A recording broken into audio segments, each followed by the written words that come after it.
ಬೆಂಗಳೂರಿನಲ್ಲಿ ನಾನು ಬೆಂಗಳೂರು ಮಿನಿಸ್ಟರ್ ಆಗಿದ್ದಾಗ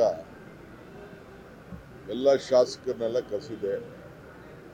ಬಿಜೆಪಿ, ಜನತಾದಳ, ಕಾಂಗ್ರೆಸ್ ಪಾರ್ಟಿ ಎಲ್ಲ ಶಾಸಕರನ್ನೆಲ್ಲ ಕರೆಸಿದ್ದೆ.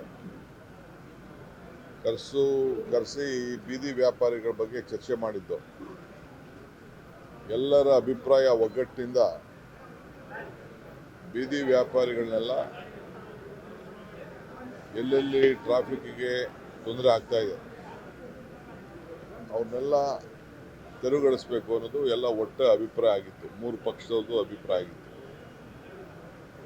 ಆ ಪ್ರಕಾರ ಕೆಲಸ ನಡೀತಾ ಇದೆ. ಆದರೆ ಅವರಿಗೆ ಸೈಡಲ್ಲಿ ಹಾಕೊಳ್ಳಿ ಅಂತ ಹೇಳಿದ್ದೀವಿ.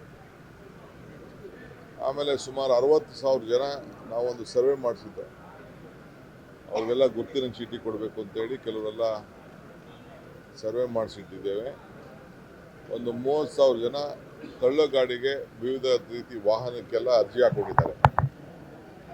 ಅದು ಕೂಡ ಈಗ ಟೆಂಡರ್ ಕರೆದು ಅವ್ರಿಗೆಲ್ಲ ನಾವು ತ್ರಿಚಕ್ರ ವಾಹನಗಳನ್ನು ಕೊಡಲಿಕ್ಕೆ ಆಲ್ರೆಡಿ ಎಲ್ಲ ವಾಹನಗಳನ್ನೆಲ್ಲ ತರಿಸ ನೋಡಿದ್ದೇನೆ. ಸೊ ಅದು ಕೃಷ್ಣ ಬೈರೇಗೌಡರು ಮಾಡ್ತಾರೆ, ಹೇಳಿದ್ದೀನಿ ನಾನು. ಆದಷ್ಟು ಜಲ್ದಿ ಅವ್ರಿಗೆಲ್ಲ ವಾಹನ ಕೊಡಿ ಅಂತ. ನಾವೇನು ನಿಗದಿ ಮಾಡ್ತೀವಿ ರೋಡ್ಗಳು ಅಲ್ಲಿ ಅವ್ರು ಇಟ್ಕೊಳ್ಳಿ. ಅವ್ರಿಗೇನು ನಾವೇನು ಯಾರಿಗೂ ಹೊಟ್ಟೆ ತೊಂದರೆ ಮಾಡಬೇಕು ಅಂತಿಲ್ಲ. ಬೀದಿ ವ್ಯಾಪಾರಿಗಳು ಇರಬೇಕು. ಆದರೆ ಹಂಗಂತ ಮೇನ್ ರೋಡಲ್ಲಿ ಹಾಕ್ಕೊಂಡು ಕವರ್ ಹಾಕ್ಕೊಂಡು ಮಾಡೋಕ್ಕೆಲ್ಲ ಆಗಲ್ಲ. ಯಾಕೆಂದೆಲ್ಲ ಸುಪ್ರೀಂ ಕೋರ್ಟಲ್ಲಿ ಕ್ಲಿಯರಾಗಿ ನಮಗೆ ಡೈರೆಕ್ಷನ್ಸ್ ಇದೆ. ಸೊ ಕೋರ್ಟ್ ಪಾಲನೆನೂ ಮಾಡಬೇಕು, ಜನರ ಅಭಿಪ್ರಾಯನೂ ಕೇಳಬೇಕು.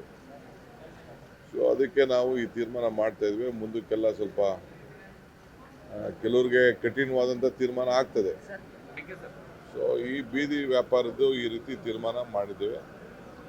ಇವತ್ತು ನಾನು ಏನೇನು ನಮ್ಮ ಕೃಷ್ಣ ಬೈರೇಗೌಡರು ಕಾರ್ಯರೂಪ ಮಾಡಿದ್ದಾರೆ, ಇದು ಅವರೊಬ್ಬರ ಮೇಲೆ ಬಿಡುವಂಥ ಪ್ರಶ್ನೆ ಅಲ್ಲ. ಇದು ಇಡೀ ಎಲ್ಲ ಶಾಸಕರು, ಬೆಂಗಳೂರು ಶಾಸಕರೆಲ್ಲ ಸೇರಿ ನಾವು ಪೊಲೀಸ್ ಅಧಿಕಾರಿಗಳ ಹತ್ರ ಕೂಡ ಚರ್ಚೆ ಮಾಡಿ ಈ ತೀರ್ಮಾನವನ್ನು ಕೈಗೊಂಡಿದ್ದೇವೆ.